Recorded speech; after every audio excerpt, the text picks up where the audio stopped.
अस्सलाम वालेकुम दोस्तों, अज की वीडियो में थानू इतलाह देना चाहना कि ट्रेड इंपैक्स के बड़े ट्रैक्टरों की शिपमेंट पाकिस्तान दे विच कराची च पहुँच आई है।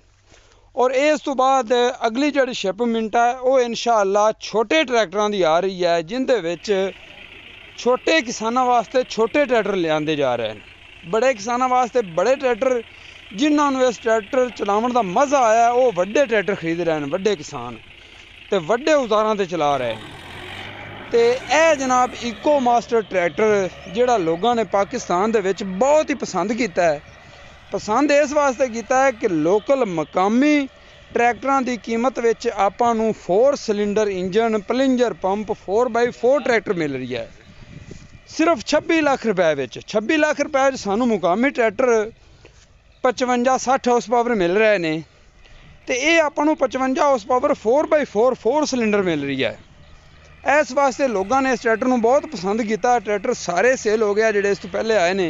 हुण इंशाअल्लाह बहुत जल्द शिपमेंट रस्ते विच है, बस अज बलक वो भी पाकिस्तान दे विच इंटर होने वाली है। ठीक है जी। बाकी मैं एक गल जरूर इत्थे ऐड करना चाहांगा, अपने किसानों को यह कहना चाहता कि मुकामी ट्रैक्टर चला चला के ना साडे ज़हन ऐं फिट होए पे ने।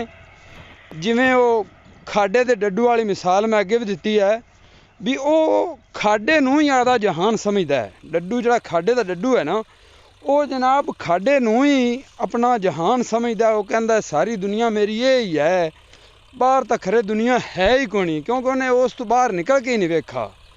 तो मैं कहना जिहड़े लोग थानू किसानों नूं गाइड करन वाले ने, समझावन वाले ने, उन्हां नूं भी समझावना चाहिदा, थानू किसानों नूं भी समझना चाहिदा है आदे नेड़े तेड़े। क्योंकि हुण पाकिस्तान में ये ट्रैक्टर बहुत सारे हो गए हैं। आदे नेड़े तेड़े ट्रैक्टर वेख के उन्होंने जा ते चलाओ, उनके ते झूटे छूटे लाओ, थानू पता लगे भी ये की चीज़ां ने। ना कि जिहड़ा है ना वो मझ वाली मिसाल के मझ जदों गां नूं भी वेंदी है तो वो कहंदी है भी ये भी कदे मझ हुंदी ना तो सिंह दे विच सिंह फसा हुंदा तो मज़ा आविया। तो इत्थे कई दोस्त ये जिन्हें भी वो आंदे ने भी कोई भी ट्रैक्टर बाहर दा इंपोर्टेड वेख के तो कहते कदे इहदे पैडल होंदे ना 85 रंगे, या जनाब इहदा स्टेयरिंग 85 रंगा होंदा, या इहदी सीट 85 रंगी होंदी। वो यार हर कंपनी का अपना डिज़ाइन है। तो जनाब पुरानी घिसी पिटी टैक्नोलॉजी नूं छड्ड ते नवीं टैक्नोलॉजी वाले आओ, इनू चैक करो तो फिर सानू भी दसो, लोगों भी दसो। मिलते हैं अगली वीडियो नाल। अल्लाह हाफिज़।